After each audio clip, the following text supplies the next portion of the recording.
Welcome to episode 73 of Pulse of Physiology. I'm your host, Dr. Jim Davis, and today we're diving into the digestive system, specifically the structures involved and the overall functions that keep our bodies fueled and functioning. By the end of this episode, you'll be able to distinguish between the GI tract and accessory organs, explain the difference between mechanical and chemical digestion, and understand how food moves through the system. So let's get started. The digestive system has 6 major functions. Ingestion, which is the process of taking food into the mouth.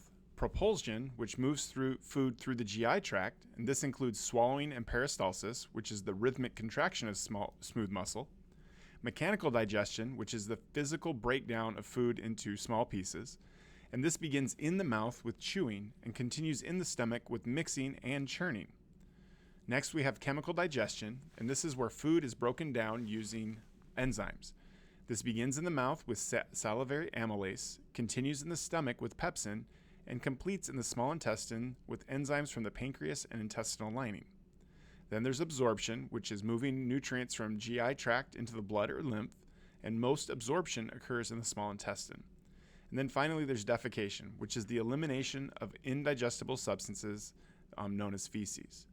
Now when it comes right down to it, digestive system, really there's 2 things. We're breaking big pieces of food into smaller pieces, and we're then absorbing those smaller pieces so that they can be transported to the tissues to be used for energy or other things. Now the gastrointestinal tract, or GI tract, is also called the alimentary canal.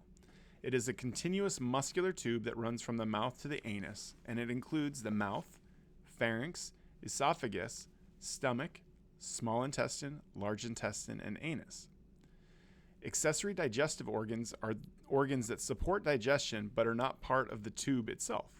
So these include the teeth and tongue, which aid in mechanical digestion, the salivary glands, which produce saliva with enzymes to begin chemical digestion, the liver, which produces bile for fat emulsification, the gallbladder, which stores and releases bile, and the pancreas, which produces digestive enzymes as well as bicarbonate. Now, when it comes to mechanical and chemical digestion, there are some key distinguishing features. Mechanical digestion is the physical. It includes chewing, stomach churning, and segmentation in the small intestine.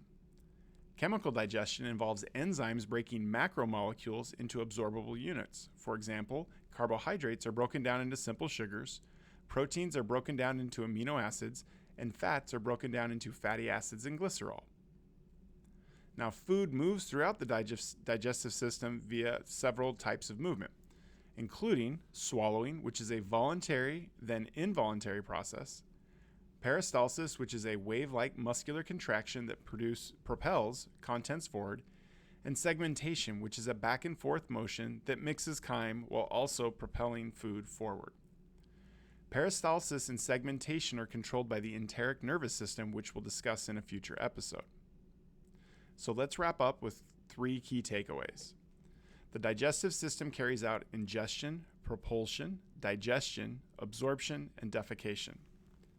The GI tract is a continuous tube, while accessory organs assist by secreting enzymes, bile, or facilitating mechanical processes. Mechanical digestion is physical, while chemical digestion involves enzymatic breakdown. And so with that, we're done with episode 73 of the Pulse of Physiology. I hope this episode has helped clarify the basic functions and structures of the digestive system. Join me next time for episode 74, where we'll explore motility, how food actually moves through the digestive tract. Until then, keep questioning, keep exploring, and stay curious.